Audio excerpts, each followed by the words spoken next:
பார்த்துக்க நான் இங்க காத்திருக்கேன், நெஞ்சு ஏங்கிருக்க.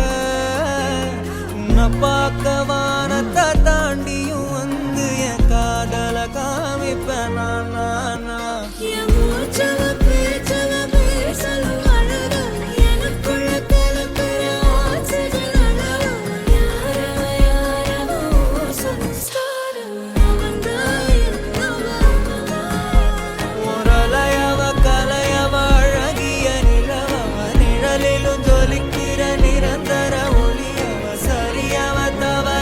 சிரிக்கிற சிரிப்புக்கு அவதான் காரணம்.